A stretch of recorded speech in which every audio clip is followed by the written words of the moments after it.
Hello friends, आपका स्वागत है एक और धमाकेदार वीडियो में। आज की इस वीडियो में हम वेक्टर चैप्टर के जितने वेरी इंपॉर्टेंट क्वेश्चन हैं वो हम आज की इस वीडियो में डिस्कशन करने वाले हैं। तो वेक्टर से भी क्वेश्चन बहुत ही ज़्यादा पूछा जाता है, तो आपको इसके जितने वेरी इंपॉर्टेंट क्वेश्चन हैं वो बिल्कुल अच्छे तरीके से रेडी कर लेने हैं। तो आज की इस वीडियो में हम यही कराने वाले हैं। तो इसके जितने भी वेरी इंपॉर्टेंट एक्सरसाइज से बन रहे हैं और जो मैक्सिमम जो ज़्यादा बार पूछे गए हैं जिस टाइप से, वही हम आज की इस वीडियो में डिस्कशन करने वाले हैं। तो आज की इस वीडियो को आप पूरा ज़रूर देखें, क्योंकि आज की ये वीडियो काफ़ी ज़्यादा धमाकेदार और इंटरेस्टिंग होने वाली। तो चलिए आज की इस वीडियो को हम सीधे स्टार्ट करते हैं और जितने भी इसके वेरी इंपॉर्टेंट क्वेश्चन हैं वो हम इस वीडियो में डिस्कस करते हैं।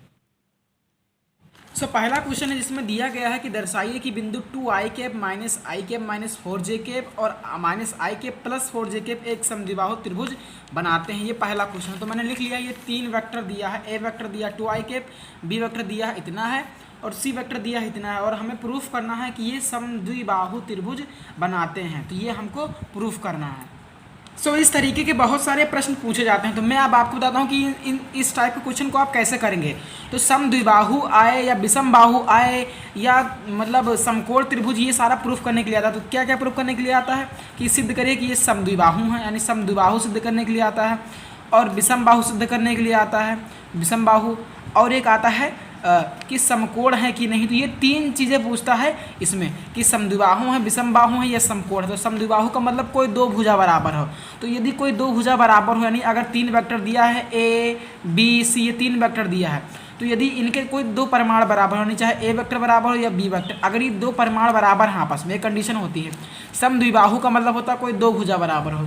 तो इन तीनों का आप परिमाण निकाल लीजिए। तीनों में से अगर किन्हीं दो का परिमाण आपस में बराबर है तो वो क्या होगा, समद्विबाहु त्रिभुज होगा। और विषम बाहु त्रिभुज का मतलब क्या होता है, जितने वेक्टर दिए हों आप मतलब तीन वेक्टर यदि दिए हैं तो आप इनका परिमाण निकाल लीजिए, और अगर इनका यानी इन तीनों का परिमाण यदि आपस में बराबर नहीं है तो क्या नहीं होंगे, वो विषम बाहु नहीं होंगे। तो इस तरीके से आपको प्रूफ करना है। तो सीधे उनका क्या निकाल लेना है, उनका सीधे परिमाण निकाल लेना है। और समकोण त्रिभुज सिद्ध करने के लिए क्या होता है कि किन्हीं दो भुजाओं के वर्ग का योग क्या होना चाहिए, तीसरी भुजा के वर्ग के योग के बराबर होना चाहिए। यानी इनका जो परिमाण है किन्हीं दो वेक्टरों के परिमाण का वर्ग शेष इनका वर्ग किसी तीसरी भुजा के बराबर होना चाहिए। ये होता है समकोण त्रिभुज के लिए कंडीशन। मतलब कोई ए वेक्टर है, बी वेक्टर है और सी वेक्टर है, ए वेक्टर है, बी वेक्टर है, सी वेक्टर है।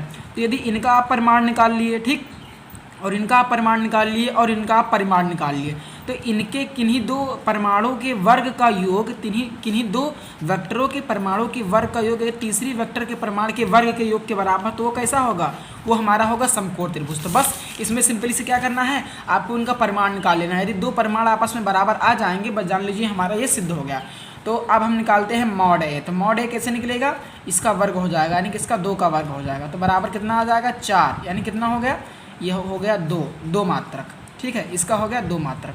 ये हमने निकाल लिया मॉड ए, यानी इसका निकाल लिया। और वहीं हम मॉड बी का इसी तरीके से निकाल लें, मॉड बी का। तो फार्मूला क्या होता है, रूट में x² + y² + z², यानी तो यहाँ पे क्या है, ये x² क्या है, -1 है, -1 का आपको ये आना चाहिए, निकालना कैसे लगेगा, तो प्लस, और ये कितना हो जाएगा, -4 का वर्ग। तो ये क्या हो गया, ये हो गया 1 + 4 जो कि 16, ये कितना हो गया, रूट में 17 मात्रक हो गए। ये हमारा इतना आ गया। और वहीं हम सी की बात करें, सी की, और वहीं हम इसलिए और यहाँ पर हम सी वेक्टर अगर निकालना चाहें, ये तो हमने ए वेक्टर का मॉडल निकाल लिया और बी वेक्टर का मॉडल निकाल लिया। अब हम सी का परिमाण निकालते हैं। तो सी का क्या आएगा परिमाण में, वही चीज़ आएगी, -1 का वर्ग, यानी ये एक्स है या वाई है और जेड है ही नहीं। फार्मूला आपको पता होना चाहिए कि परिमाण कैसे निकाला जाता है। तो इसका करेंगे तो इसका भी √17 ही आएगा, ठीक है। तो इसमें आपने क्या देखा, इसमें आपने ये देखा कि बी वेक्टर, यहाँ पर बी वेक्टर का परिमाण सी वेक्टर के बराबर है। बी वेक्टर का परिमाण क्या है, यहाँ पे बी वेक्टर का जो परिमाण है वो सी वेक्टर के बराबर है। चूँकि लिखेंगे, चूँकि बी वेक्टर का परिमाण सी वेक्टर के बराबर है, अतः ए बी सी, यानी वेक्टर ए बी सी क्या हैं, समद्विबाहु त्रिभुज बनाते हैं। आपको लिख देना है, समद्विबाहु त्रिभुज बनाते हैं। कैसे, हमने इसका मॉडुलस निकाल लिया, परिमाण निकाल लिया, और इनका कोई भी दो कंपलसरी है, कोई भी दो बराबर हो, ये नहीं कि यही बराबर हो। तो दो बराबर इसलिए क्या है, ये समद्विबाहु है। अगर विषम बाहु कहता तो सबकी निकाल लेते, अगर किसी की इक्वल ना आती, यानी किसी के बराबर ना आती, मतलब ना तो ए का परिमाण बराबर होता बी के, ना बी का परिमाण सी के बराबर, यानी आपस में सब अलग अलग वैल्यू होती तो विषम बाहु होता। तो ये समबाहु त्रिभुज बनाते हैं इस तरीके से। हमने इसका क्या निकाल लिया, परिमाण निकाल लिया और इजिली इसका आंसर आ गया। तो आपको ये अच्छे तरीके से समझ में आ गया होगा। और वहीं हम नेक्स्ट क्वेश्चन की बात करें, नेक्स्ट क्वेश्चन की, तो नेक्स्ट क्वेश्चन कहता है कि सदिश दिया है हमको, ए वेक्टर दिया है, बी वेक्टर दिया है, इस पर हमको प्रक्षेप ज्ञात करना। तो जो जो दिया है पहले उसको फटाक से लिख लीजिए। तो दिया क्या है हमको दिया है ए वेक्टर। ए वेक्टर की वैल्यू कितना दिया है, ए वेक्टर की वैल्यू यहाँ पर देख लीजिए, मैं लिख रहा हूँ 7i प्लस जे के माइनस 4k। ए वेक्टर की वैल्यू क्या है 7i प्लस जे के माइनस कितना 4k, और बी की वैल्यू क्या दिया है, और बी की वैल्यू दिया है 2i plus 6j plus 3k, ये वैल्यू दिया है। तो कह रहा है ए वेक्टर पर बी पर प्रक्षेप ज्ञात करिए, इसलिए ए वेक्टर का हमको निकालना है बी पर प्रक्षेप। ठीक है, ए वेक्टर का बी वेक्टर पर प्रक्षेप, तो फार्मूला प्रक्षेप, तो आपका फार्मूला पता होगा। फार्मूला क्या होता है, A vector into B vector by B vector का परिमाण, ये होता है फार्मूला सिंपली सा। तो ए वेक्टर हमारा क्या है 7i है प्लस जे के है माइनस कितना 4k है। तो इसका हम डॉट प्रोडक्ट यानी अदिश गुणन लेंगे 2i plus 6j plus 3k, और इसका परिमाण निकाल लेंगे। तो परिमाण कैसे निकलेगा, ये हो जाएगा 2 का वर्ग हो जाएगा, 6 का वर्ग हो जाएगा और 3 का वर्ग हो जाएगा। तो बस इसको इससे मल्टीप्लाई करेंगे तो 1 हो जाएगा। तो ये 7 दूनी 14, आई का आई के साथ मल्टीप्लाई 1 हो जाएगा, और प्लस का प्लस हो जाएगा। और यहाँ पर देख लीजिए ये 1 का 6 से मल्टीप्लाई हो जाएगा तो 6 हो जाएगा, और जे का कितना हो जाएगा 1 हो जाएगा, और माइनस का प्लस से गुणा करेंगे तो माइनस हो जाएगा, और 4 3 12 ये हो गया, और के का के साथ मल्टीप्लाई 1, तो हम 1 नहीं लिख रहे हैं। ठीक है, आपको ये बिल्कुल समझ लेना है इस तरीके से। और 2 का वर्ग 4 हो गया, 6 36 हो गया, और 3 3 का कितना हो गया 9 हो गया। तो इस तरीके से आपको इसको सॉल्व कर लेना। तो कितना आ गया 14 26, और 20 में से 12 गया, कितना बचा 8 बचा, और यहाँ पे कितना हो गया 36 4 40 और 9 49 हो गया, यानी यहाँ पे कितना आ गया ये आ गया 8/7 आ गया। तो ये हमारा क्या हो गया प्रक्षेप, तो ये हमारा आंसर हो गया। अतः वेक्टर ए का बी पर प्रक्षेप कितना हो गया 8/7, तो ये इस तरीके से लग जाएगा, ये आपका आंसर हो जाएगा। और वहीं हम थर्ड क्वेश्चन की ओर बढ़े हैं। तो थर्ड क्वेश्चन ये कह रहा है कि दर्शाइए कि बिंदु ए बी सी क्या है संरेख है। ये हमको दर्शाना है कि ये ए बी सी संरेख है। तो ये सवाल कैसे लगेगा, ठीक है, बड़ा इंटरेस्टिंग क्वेश्चन है, तो आपको इसको देखना है। थर्ड क्वेश्चन हमारा एक पॉइंट हमारा दिया है ए, एक हमारा पॉइंट दिया है ए, एक हमारा पॉइंट दिया है बी, और एक हमारा पॉइंट दिया है सी। दर्शाना है कि संरेखा किस टेक्निक से वेक्टर के द्वारा इसको प्रूफ करना है। तो कैसे प्रूफ करेंगे, बस आपको इसको देख लेना है। 1 2 7, ठीक है, और ये क्या है 2 6 3, ये 3 पॉइंट मैंने ले लिए हैं। और सी वाला हमारा है 3 10 -1, 3 10 -1। तो इसको हम कैसे करेंगे, ठीक है, तो चलिए हम सीरीज को बताते हैं। तो आपको करना क्या है, इसको करना क्या है, हमको पहले एक ए बी वेक्टर का ए बी वेक्टर बना लेना है, फिर बी सी। एक कंडीशन मैं आपको बता देता हूँ कंडीशन, ठीक है। संरेख की कंडीशन क्या होती है, यदि मान लीजिए 3 वेक्टर यानी 3 बिंदु दिए हैं, मान लीजिए 3 बिंदु दिए हैं, एक बिंदु हमारा ए दिया है, एक बिंदु हमारा बी दिया है, एक बिंदु हमारा सी दिया है, ये 3 बिंदु दिया है। तो ये संरेख कब होंगे, तो संरेख तब होंगे जब ए बी वेक्टर और बी सी वेक्टर, अगर ए बी वेक्टर और बी सी वेक्टर का योग अगर ए सी वेक्टर के बराबर है, ए सी वेक्टर के अगर बराबर तो वो संरेख होता है। ये होती है संरेख की कंडीशन, यानी अगर ए बी वेक्टर और बी सी वेक्टर का योग ए सी वेक्टर के बराबर है तो वो हमारा क्या हो जाएगा, वो हमारा संरेख हो जाएगा। तो बस यहाँ पे हमको ए सी वेक्टर निकालना है। तो चलिए, सो हमें क्वेश्चन में तीनों बिंदु दिया है, ए बिंदु दिया है, बी बिंदु दिया है, सी बिंदु दिया है। देख लीजिए क्वेश्चन में सारा कुछ दिया है और आपको दर्शाना है कि ये संरेख है। तो मैंने बताया दिया कि इस तरीके से लगेगा। तो पहले हमको ए बी वेक्टर निकालना है, बी सी वेक्टर निकालना है और ए सी वेक्टर निकालना है। तो उसको निकालने से पहले हम क्या करते हैं, पहले हम ए का स्थिति सदिश निकालते हैं, यानी ए का स्थिति सदिश, यानी ए का वेक्टर बनाते हैं, ए का स्थिति सदिश, ए का स्थिति सदिश हम बनाते हैं पहले, ए का स्थिति सदिश। तो कैसे होगा ए का स्थिति सदिश, तो हमने ए का स्थिति सदिश हमने मान लिया ए वेक्टर मान लिया, या आप ओ ए वेक्टर मान सकते हैं, हमने मान लिया, कुछ भी आप मान सकते हैं। क्या हो जाएगा, ये हो जाएगा आई के प्लस 2j के प्लस कितना हो जाएगा ये 7k, ये हो जाएगा कि नहीं हो जाएगा। आप स्थिति सदिश अच्छे तरीके से निकालना जानते होंगे। और वहीं हम बी का स्थिति सदिश निकालें, बी का स्थिति सदिश, आप बी का स्थिति सदिश अगर निकालना चाहें तो कैसे निकलेगा, ये हम बी का स्थिति सदिश मान लिए बी वेक्टर है, तो कैसे निकलेगा, ये हो जाएगा 2i के प्लस 6, ऐसे वेक्टर लगाते चलना है, मतलब i कैप j कैप और 3k कैप, ये हो गया। और वहीं हम सी का स्थिति सदिश अगर निकालें, स्थिति सदिश, तो सी का स्थिति सदिश क्या होगा, तो सी का स्थिति सदिश क्या हो जाएगा, ये हो जाएगा, देख लीजिए यहाँ पॉइंट 3i के प्लस 10j के माइनस 1k के, यानी क्या हो जाएगा मेरा 3i के प्लस 10j के माइनस k के, ये हो गया। तो ये हमारा एक स्थिति सदिश निकाल लिया। पहले आपको स्थिति सदिश निकालना पड़ेगा, तो इसलिए अगर हम ए बी वेक्टर निकालें, ए बी वेक्टर, तो ए बी वेक्टर कैसे निकलेगा, अंतिम में से प्रारंभिक, यानी बी वेक्टर में से हम ए वेक्टर निकाल लें तो हमारा क्या निकल आएगा, ए बी वेक्टर निकल आएगा। और वहीं हम अगर बी सी वेक्टर निकालते हैं तो C vector minus B vector इस तरीके से निकलेगा। तो बी वेक्टर में से आपको ए वेक्टर निकालना, तो ऐसे निकालिए 2i में से आई गया तो i के बचा, मैं डायरेक्ट कर रहा हूँ, 6j में से 2j निकला तो कितना बचा, प्लस का 4j के, और 3k के में से 7k के निकालेंगे तो क्या बचेगा, माइनस का 4k के। ये हमने निकाल लिया A B vector, A B vector हमारा ये निकल आया। और वहीं हम अगर हम इसी तरीके से इधर आ जाइए, अब इसी तरीके से अगर हम यहाँ पर बी सी वेक्टर निकालना चाहें तो बी सी वेक्टर क्या हो जाएगा, सी वेक्टर माइनस कितना, सी वेक्टर माइनस कितना, बी वेक्टर। तो ये सी वेक्टर, सी में से बी निकाल दो, 3 में से 2 गया तो 1 बचा, 1i के, 1 मैंने नहीं लिखा, 10 में से 6 गया तो प्लस का 4j के, माइनस का के, माइनस का 1 में से माइनस का 3 यानी माइनस का 4k के। आपको ये पता होना चाहिए। ये क्या हो गया हमारा बी सी वेक्टर। और यदि हम क्या निकालना चाहें, यहाँ से ए सी वेक्टर निकालना चाहें तो क्या हो जाएगा, सी वेक्टर माइनस कितना, ए वेक्टर, ये हमारा फार्मूला बन जाएगा। तो सी में से ए को ले जाए तो 3 में से 1 गया, मतलब 2i के बचा, 2i के देख लीजिए, 10 में से 2 गया प्लस का 8j कैप, ठीक है, ये हो गया 8j कैप हो जाएगा। और देखिए माइनस का के में से माइनस का 7 ले जाएंगे तो माइनस का 8k कैप, ये हो जाएगा, ठीक है। तो ये हो जाएगा हमारा क्या, ये हमारा हमने निकाल लिया A B vector, B C vector और ए सी वेक्टर। अब इनका हमको परिमाण निकाल लेना है। हमने क्या बताया, इनका यदि अगर इनका परिमाण, इनका और इनका परिमाण यदि इसके इक्वल आ जाए, यानी ए बी वेक्टर निकाल लीजिए, बी सी उनको जोड़ दीजिए, अगर उनका परिमाण ए सी वेक्टर के बराबर है तो वो क्या हो जाएगा, इस तरीके से हमारा प्रूफ हो जाएगा। तो इस तरीके से हम इसको प्रूफ करने वाले हैं। अब इसका परिमाण निकाल लीजिए। तो ए बी वेक्टर का अगर परिमाण निकालेंगे तो क्या हो जाएगा, ए बी वेक्टर का परिमाण ये हो जाएगा 1 स्क्वायर 4 स्क्वायर माइनस का प्लस माइनस का 4 का होल स्क्वायर। तो ये क्या हो जाएगा, ये हो जाएगा 1 हो जाएगा, 4 चौक 16 हो गया, 4 चौक 16 हो गया, तो 16 दूना 32 और 1 33 यहाँ से आ गया। ये ए बी वेक्टर का परिमाण आ गया। ए बी वेक्टर का परिमाण कितना आ गया, इतना आ गया, इतना मात्रक आ गया, ठीक। और इसी प्रकार से अगर हम बी सी वेक्टर का परिमाण निकालना चाहें, बी सी वेक्टर का परिमाण, तो वो कितना आएगा, निकाल लीजिए बी सी वेक्टर का परिमाण, तो वो आ जाएगा वही सेम चीज़, यही √33 मात्रक ही आएगा। ये बी सी वेक्टर का परिमाण आ गया। और इस तरीके से बी सी वेक्टर का परिमाण आ गया। और उसके बाद अगर हम ए सी वेक्टर का परिमाण निकाल दें, ए सी वेक्टर का परिमाण, तो ए सी वेक्टर का परिमाण कितना आएगा, अगर देखें तो ये हो जाएगा 2 का स्क्वायर प्लस 8 स्क्वायर, 8 का स्क्वायर और प्लस माइनस का 8 का स्क्वायर। तो करेंगे तो टोटल ये आ जाएगा, ये आ जाएगा 2√33, ये इतना आ गया। ये ए सी वेक्टर हमारा आ गया, ए सी वेक्टर, ठीक है।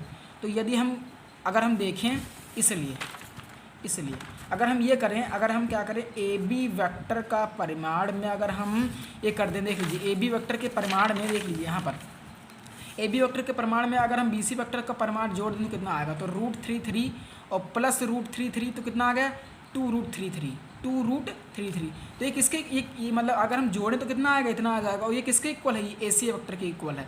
तो यही चीज़ है, अगर इनका परिमाण यदि यानी अगर ए बी वेक्टर का परिमाण और बी सी वेक्टर का परिमाण अगर सी ए वेक्टर के परिमाण के बराबर है तो वो क्या होगा, संरेख होगा। तो बस हमने प्रूफ कर दिया किसके माध्यम से, वेक्टर के माध्यम से। पहले हमने इसका ए बी वेक्टर निकाला, फिर बी सी वेक्टर निकाला, फिर ए सी वेक्टर निकाला, तो ये चीज़ इनके इक्वल है, तो ये क्या होगा, संरेख होगा। तो लिख देना है, अतः बिंदु ए बी सी संरेख होंगे, ठीक है। क्यों संरेख होंगे वो मैंने बता दिया, संरेख होंगे, ये आपको लिख देना। ये आपका क्या होगा, हमारा आंसर होगा इस तरीके से। और अब हमारा नेक्स्ट क्वेश्चन है कि यदि देख लीजिए, यदि 2i के प्लस 6j के प्लस 27k के का जो क्रॉस प्रोडक्ट 0 के बराबर है तो ज्ञात करिए कि लैम्डा और म्यू की वैल्यू क्या होगी। तो जो दिया है पहले हम उसको लिख लेते हैं। तो क्या करते हैं, पहले जो दिया उसको लिख लेते हैं।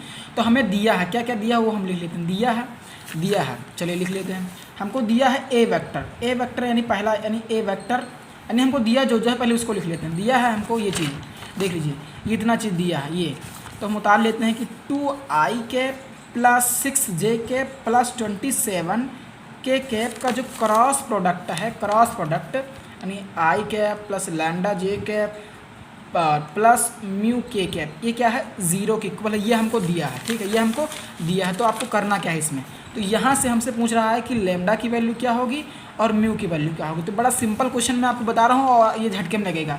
तो इसको आप ए मान लीजिए, इसको आप बी मान लीजिए। तो माना क्या मान लेंगे हम यहाँ से, माना ए वेक्टर मैंने मान लिया ये है 2i कैप, इसको हमने मान लिया, ये हमने ए वेक्टर मान लिया अपने पास से कि ये ए वेक्टर है, ए वेक्टर प्लस मतलब 2i cap plus 6j cap plus 27 के कैप, ये ए वेक्टर मान लिया। और बी वेक्टर क्या मान लिया, आई कैप प्लस कितना है लैम्डा जे कैप प्लस कितना है म्यू के कैप है, यानी प्लस म्यू के कैप है, ये हमने मान लिया। तो इनका क्रॉस प्रोडक्ट जीरो के बराबर है, यानी इनका यानी ए क्रॉस बी हमारा क्या है जीरो के इक्वल। तो आपको इसमें करना क्या है, इसमें करना कुछ नहीं है, बस क्या करना है देख लीजिए, इसको इस तरीके से सॉल्व करना। चलिए हम सॉल्व कराते हैं इसको, करेंगे कैसे।